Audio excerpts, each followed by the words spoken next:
ओम शांति। ओम शांति।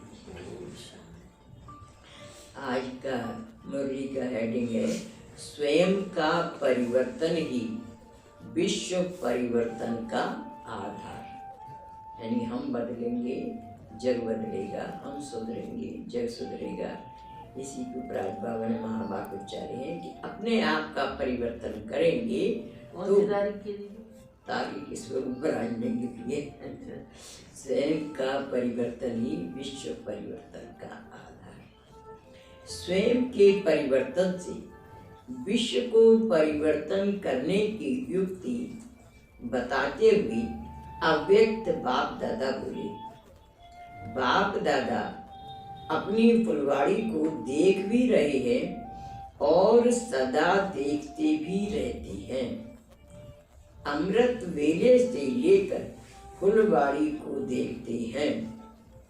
आज भी बाप दादा फुलवाड़ी को देख रहे थे कि हर एक किस प्रकार का, कितना खुशबूदार और कैसा रूप रंग वाला फूल है। यानी बाबा फूल के रूप में दिख रहे बच्चों को, तो कितना खुशबूदार है, कितना कैसा उसका रूप रंग वाला है। कली है या कली से फूल बने हैं, हर एक की विशेषता क्या है और आवश्यकता क्या है। खुशबूदार तो बने, लेकिन वह खुशबू अविनाशी और दूर तक फैलने वाली है क्या। बाबा देख रहे हैं वो खुशबू जो है वो कभी न खत्म होने वाली अविनाशी है, दूर तक फैलने वाली है क्या। एक फूल होते हैं जिनकी खुशबू सामने से आती है, दूर से नहीं आती। तो यहाँ भी खुशबूदार तो बने हैं, लेकिन जब बाप के सम्मुख व सेवा के निमित्त आत्माओं के सामने जाते हैं तो खुशबू होती है, लेकिन सेवा के बिना साधारण कर्म करते हुए व शरीर निर्वाह करते हुए वह खुशबू नहीं रहती। यानी उनका बड़े लोगों के सामने तो व्यवहार खुशबूदार होता है और सामान्य रूप में, साधारण रूप में खुशबूदार नहीं रहता। तो बाबा कह रहे हैं कि लेकिन सेवा के बिना साधारण कर्म करते हुए व शरीर निर्वाह करते हुए वह खुशबू नहीं रहती। कोई कोई फूल दूर से भी आकर्षण करता है, रंग रूप के आधार पर आकर्षण करता है, न कि खुशबू के आधार पर। रंग रूप खुशबू आदि सभी में संपन्न हो ऐसे बहुत थोड़े से चुने हुए फूल देखे। बाबा बता रहे हैं कि जिसमें सारी विशेषताएं हो, रंग रूप भी हो और खुशबू भी हो, ऐसे बच्चे बहुत थोड़े से चुने हुए देखे। रंग रूप अर्थात सेंसिबल। रंग रूप का मतलब क्या है? समझदार। समझदार हैं और खुशबू वाले हैं असेंसफुल। असेंसफुल माने उसमें बहुत सारे फूलों का इतना सा असेंस निकलता है। हाँ, बहुत खुशबूदार, यानी महक उनकी बहुत पावरफुल होती है। तो खुशबू वाले असेंसफुल हैं। मेजॉरिटी सेंसिबल है, यानी अधिकांश बच्चे कैसे? समझदार हैं। एसेंसफुल थोड़े हैं। सेंस के आधार पर सेवाधारी तो बन गए हैं, लेकिन रूहानी सेवाधारी बने ऐसे कम है। यानी सेंस के आधार पर सेवा करने की तो जवाबदारी ली है, तो सेवाधारी तो बन गए, लेकिन असेंसफुल ऐसे कम है। लेकिन रूहानी सेवाधारी बने ऐसे कम है। कारण क्या है? जैसे बाप निराकार सो साकार बन सेवा का पार्ट बजाती हैं, वैसे बच्चों को इस मंत्र का यंत्र भूल जाता है कि हम भी निराकार सो साकार रूप में पार्ट बजा रहे हैं। निराकार सो साकार ये दोनों स्मृति साथ साथ नहीं रहती, यानी अपना मूल स्वरूप स्मृति में नहीं रहता है कि हम आत्मा हैं, इसमें आ जाते हैं देह अभान में। तो इसलिए बाबा कह रहे हैं निराकार सो साकार ये दोनों स्मृति साथ साथ नहीं रहती हैं, या तो निराकार बन जाते और या साकारी हो जाते हैं। सदा यह मंत्र याद रहे कि निराकार सो साकार यह पार्ट बजा रहे हैं। यह साकार सृष्टि साकार शरीर स्टेज है। स्टेज और पार्टधारी दोनों अलग अलग होते हैं। यानी जो शरीर है ये क्या है, स्टेज है। आत्मा इसमें बैठकर पार्ट बजाती है। जैसे आप नाटक देखो या कोई भी चीज़ देखो तो स्टेज अलग होती है और पार्ट प्ले करने वाला अलग होता है। ऐसे ये शरीर स्टेज है, इसमें ये आत्मा बैठकर पार्ट प्ले कर रही है। अगर ये स्मृति रहती है तो हमारा अटैचमेंट नहीं होता है, मतलब कार्य के प्रति, जिसको बाबा कहते हैं ना कर्मातीत स्थिति, मतलब काम करते हैं लेकिन उसमें हमें अटैचमेंट नहीं होता है। और इसमें बॉडी कॉन्शियस में क्या हो जाता है, अटैचमेंट आ जाता है, नाम मान शान की भी चाहना हो जाती है। वहाँ पर जब आत्मा की स्मृति में रहते हैं तो वहाँ पर इसकी इच्छा नहीं रहती है मेरा कोई नाम दे, मैं मान दे। एक्शन इज द ड्यूटी, मेरा फर्ज है, मैं अपना फर्ज पूरा कर रहा हूँ बिना किसी प्रतिफल की इच्छा के।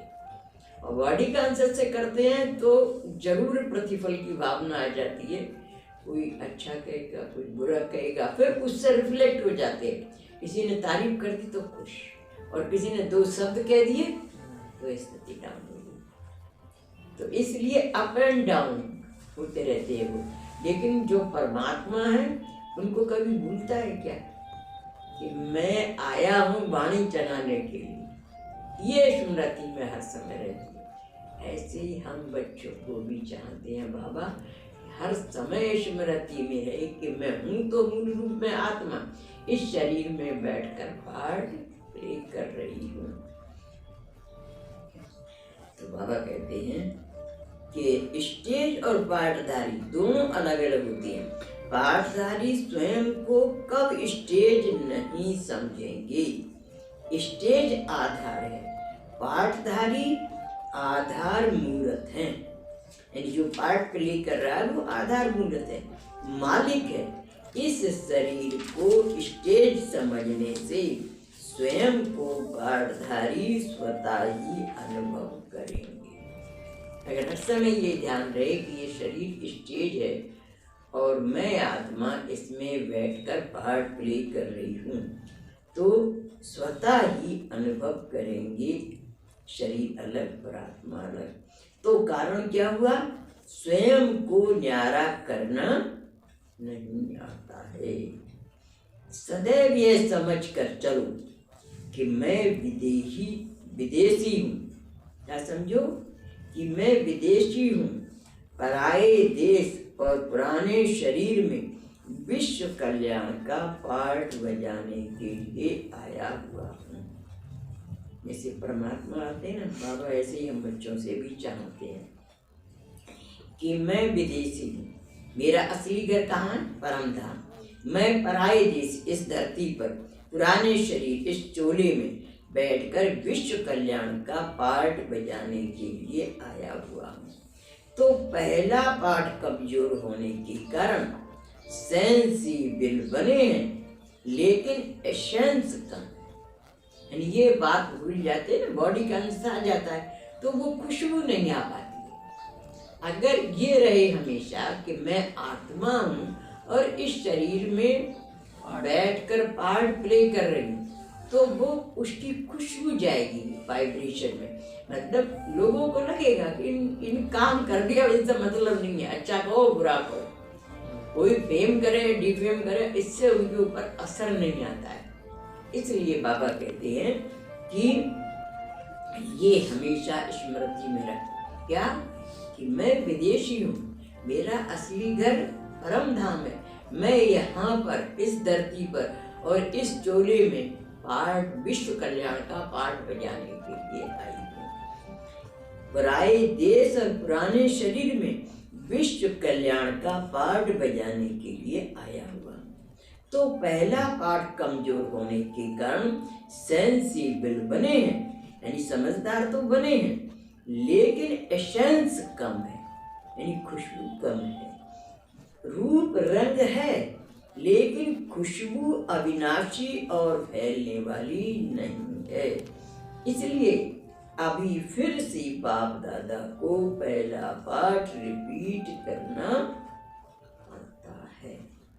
इन बाबा जो पहला पाठ है कि याद करो मैं आत्मा हूँ, मैं आत्मा हूँ, इसलिए बारंबार कहना पड़ता है। क्योंकि पहले पाठ को भूल जाते हैं, बॉडी कॉन्शियस में आ जाते हैं, तो फिर रिएक्शन होना शुरू हो जाता है। सेकंड में स्वयं का परिवर्तन सहज करेंगे। पहले अपने आप से पूछो कि स्वयं के परिवर्तन में कितना समय लगता है। कोई भी संस्कार, स्वभाव, बोल व संपर्क यथार्थ नहीं, लेकिन व्यर्थ है। तो व्यर्थ को परिवर्तन कर श्रेष्ठ बनाने में कितना समय लगता है। यानी व्यर्थ है, अगर बॉडी कॉन्शियस वाला है तो व्यर्थ है। बाबा कह रहे कोई भी संस्कार, स्वभाव, बोल व संपर्क यथार्थ नहीं, लेकिन व्यर्थ है। तो व्यर्थ को परिवर्तन कर श्रेष्ठ बनाने में कितना समय लगता है।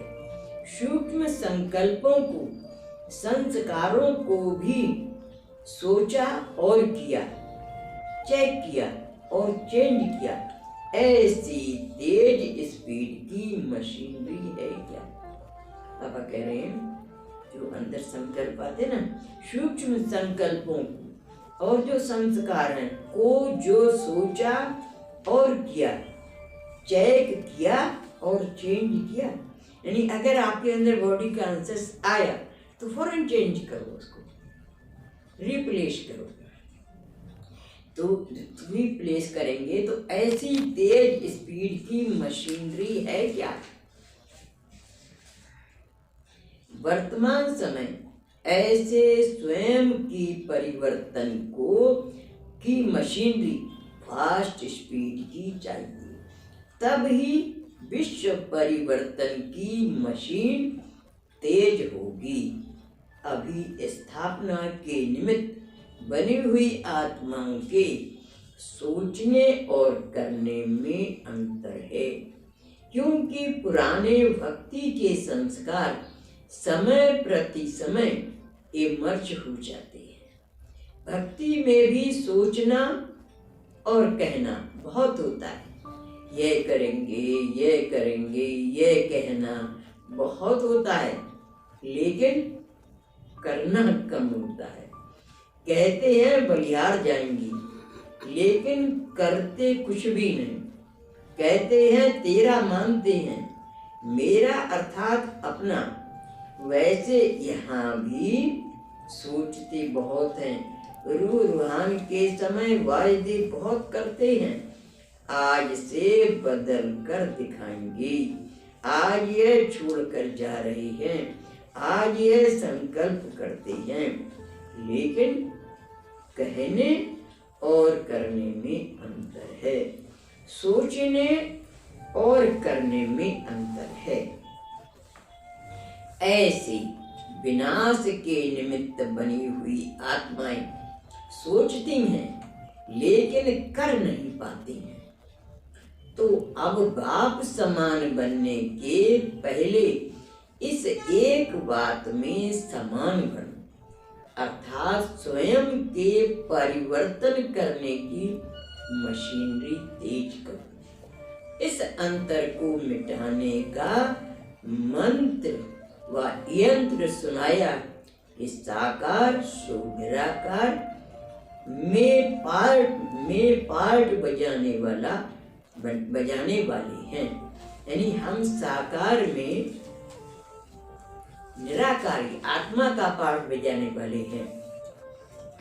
वाले हैं। इस मंत्र से सोचने और करने में अंतर को मिटाओ, यही आवश्यकता है। समझा? अब क्या करना है? स्वयं के परिवर्तन से विश्व परिवर्तन होगा। विश्व परिवर्तन की डेट नहीं सोचो, स्वयं के परिवर्तन की घड़ी निश्चित करो। स्वयं को संपन्न करो तो विश्व का कार्य संपन्न हो जाएगा। विश्व परिवर्तन की घड़ी आप अपने आप में देखो कि बेहद की रात समाप्त होने में कितना समय है। संपूर्णता का सूर्य उदय होना अर्थात रात अंधकार समाप्त होना। बाप से पूछते हो अथवा बाप आपसे पूछे, आधार मूर्त आप हो। अच्छा, ऐसी सेकंड में परिवर्तन करने वाली, सोचने और कर्म में समान बनने वाली, निरंतर निराकार सो साकार मंत्र स्मृति स्वरूप में लाने वाली, संपन्न वन विश्व पर मास्टर ज्ञान सूर्य समान अंधकार को समाप्त करने वाली, सदा न्यारी और सदा बाप की प्यारी, ऐसी विशेष आत्माओं को बाप दादा का याद प्यार और नमस्ते। ऐसा श्रेष्ठ बनाने वाली बाप दादा को हम हमारे बच्चों का याद प्यार नमस्ते नमस्ते नमस्ते। हम सब रहे हंसते और इस पाठ को मैंने कैसे याद किया आपको बताऊं कि बार बार अपने आप को अभ्यास करते थे। निराकारी सो साकारी, बाबा ने कहा ना, निराकारी सो साकारी, साकारी सो पाठधारी, पाठधारी सो अलंकारी, अलंकारी सो निर्विकारी। अब कहना तो पड़ता था कुछ न कुछ, किसी को राय तो देनी पड़ती। तो क्या इस्तेमाल करती थी मैं कि निराकार, मैं आत्मा निराकार हूँ, शरीर में आई हूँ। अब शरीर में आई हूँ, पाठ तो कुछ न कुछ बजाना पड़ेगा ना, बैठने के लिए थोड़ी आई हूँ। अब पाठ बजाना, पाठधारी। अब पाठ बना दिया एडमिनिस्ट्रेशन का, एडमिनिस्ट्रेशन वाले को कुछ ना कुछ तो कहना ही पड़ेगा ना, सबॉर्डिनेट से बताना पड़ेगा ना, राय देनी पड़ेगी ना, गाइडलाइन तो देनी पड़ेगी। तो निराकारी सो साकारी, साकारी सो पाठधारी, पाठधारी सो अलंकारी। हमें पाठ बजाने के लिए भगवान ने अलंकार कौन से दिए? शंख चक्र गदा पद्म। तो अपने मन को समझाती थी कि भाई मुझे तो कहना पड़ेगा ना, सामने वाले को बताना पड़ेगा ना, लेकिन शंख माने मेरा ज्ञान, लोभ लालच का नहीं, ज्ञान की बातें समझानी है, ज्ञान के पॉइंट से समझाना है। अलंकार क्या दिए? शंख चक्र, अपना चक्र चलाओ, मुझे एडमिनिस्ट्रेशन करना है। और अगर माया आए तो ज्ञान की गदा से उसे भगा दो। और रहना कैसे? कमल के फूल के समान। ये शंख चक्र गदा पद्म हमारे ही तो अलंकार है ना। तो इस तरीके से सोच करके अपने आप को सहती थी कि मेरा फर्ज है बताना। और मैं कहती भी, देखो जब तक इस कुर्सी पर बैठी, प्रिंसिपल थी तब भी ये कहती, जब तक प्रिंसिपल हो तब तक आपसे जरूर कहूँगी अगर गलत काम कर रहे तो। जिस दिन कुर्सी छोड़ दूंगी उस दिन कहने कभी नहीं आऊंगी कि आप क्या कर रहे हैं, क्योंकि मुझे तो लॉ एंड ऑर्डर की दुनिया स्थापित करनी होती ना। वहाँ भी जवाबदारी वाला पोस्ट थी, यहाँ पर भी कहना पड़ता है सबॉर्डिनेट को। अगर मैं सोचूं ये तो इसका तो मुंह उतर जाएगा, मैं कहूँगी ये तो मानेगा नहीं और ये तो मेरे को बदनाम करेगा, कुछ भी बॉडी कॉन्शियस आया तो कह नहीं सकते, फिर तो मार्गदर्शन कर ही नहीं सकते। एडमिनिस्ट्रेटर को सब बातें ध्यान में रखनी। तो अलंकार है, संघ के समान ज्ञान सुनाना है, बताना है सही मार्ग, और कमल के फूल समान यारी सारी। फिर डोंट वरी, आप मेरे को अच्छा कहो या बुरा कहो, मेरा फर्ज है, इसलिए मुझे कहना है, बताना है। अगर मैं अपने कुर्सी के साथ में ईमानदारी नहीं बरतती हूँ, नहीं कहती हूँ, तो मेरी कॉन्शियस मुझे धिक्कारती, मैंने अपनी ड्यूटी पूरी नहीं। इस तरीके से ये अलंकार अपने लिए हैं। शंख चक्र गदा पद्म हमारे अलंकार हैं, हम बच्चों के लिए सतयुग में दिखा दिए डिग्री होल्डर को विष्णु को, वो पद है तो वहां दिखा दिए। वहां किसको शंख सुनाना है, किसको ज्ञान की बात सुनानी है? वहां ज्ञान स्मृति में रहेगा ही नहीं, वहां माया होगी नहीं जो कमल के फूल समान रहना है, माया आएगी नहीं जो हमें गदा का प्रयोग करना है, ज्ञान स्मृति में रहेगा ही नहीं जो हम चक्र चलाएंगे। तो ये चारों अलंकार अगर हम रहते हुए करते हैं किसी से, तो हमें कभी गिल्टी नहीं लगती थी। किसी को भी कोई बात कह दिया, ठीक है, हमारा तो फर्ज है कहना, हम नहीं कहेंगे तो कौन बताएगा रास्ता सही, चाहे वो स्टूडेंट हो चाहे टीचर है, सबके साथ यही दिमाग में रहती थी चारों बातें कि अलंकार मेरे हैं। तब तो ज्ञान नहीं था, लेकिन वैसी भगवान की गॉड गिफ्ट थी भक्ति में, तो तब प्रिंसिपल थे, तब ज्ञान थोड़ी था, लेकिन ये बातें रहती थी दिमाग में कि अगर मैं स्टाफ की टीचर स्वेटर ले आई क्लास में बुनने के लिए, कभी साड़ी पर फाल लगाने के लिए, मैं कहती तनख्वाह किसकी मिलती है? स्वेटर बुनने की मिल रही है, आप तनख्वाह किसकी ले रहे हैं? आपको 12 बजे से 5 बजे तक काम करने की तनख्वाह मिलती है, तो उतनी देर आप काम करो, जरूर दिल से do your work with heart and soul. मेरी ये डाइनिंग वो कांच के नीचे लिखे रखे रहते, do your work with heart and soul, और सफलता का रहस्य खुली आंखें बंद हो। यानी देखती सबका थी, लेकिन मुंह बंद कब कहती थी, तो मतलब बताना तो पड़ेगा ना। अगर टीचर बड़ा ही नहीं बताएगा तो सबऑर्डिनेट स्वेटर बुनते रहेंगे क्लास में बैठ के, आप स्वेटर बनने की तनख्वाह ले रहे हैं, किसकी तनख्वाह ले रहे हैं? काम करने की तनख्वाह है। तो फिर ईमानदारी आनी चाहिए, यानी कभी भी पद के साथ बेइंसाफी नहीं करना चाहिए। आपको सौंपा किस लिए गया है, जो रिस्पॉन्सिबिलिटी सौंपी गई है उसको पूरी ईमानदारी से करें, तब वो भगवान खुश होता है, तब रिवार्ड देता है। अगर हम बेईमानी करेंगे अपने पद के साथ में, तो फिर पद काहे के लिए दिया? अच्छी दुनिया बनाने के लिए दिया है ना। तो इसलिए अपने मन में ये अलंकार भर के तो मुझे बताना है, करना है, लेकिन आप मुझे अच्छा कहो या बुरा कहो, डोंट वरी, इसकी चिंता नहीं करो, क्योंकि बॉस को तो सुनना ही पड़ता है, उसकी ओपिनियन है, कोई अच्छा भी कहेगा कोई बुरा भी कहेगा, लेकिन उसके बुरा कहने की वजह से मैं अपना ड्यूटी नहीं पूरी करूँ, ये तो कोई कायदे की बात नहीं है। इसलिए ये अलंकारी शब्द भी अपने साथ जोड़ेंगे ना, तो कभी आपको गिल्टी नहीं लगेगी, ना आपके मन में अपेक्षा होगी कि सामने वाला मेरे को अप्रिशिएट करे या बुरा कहे, आपकी मर्जी, एज यू लाइक। चलिए, ओम शांति। अब ये जी के साथ है और पूरी करेंगे।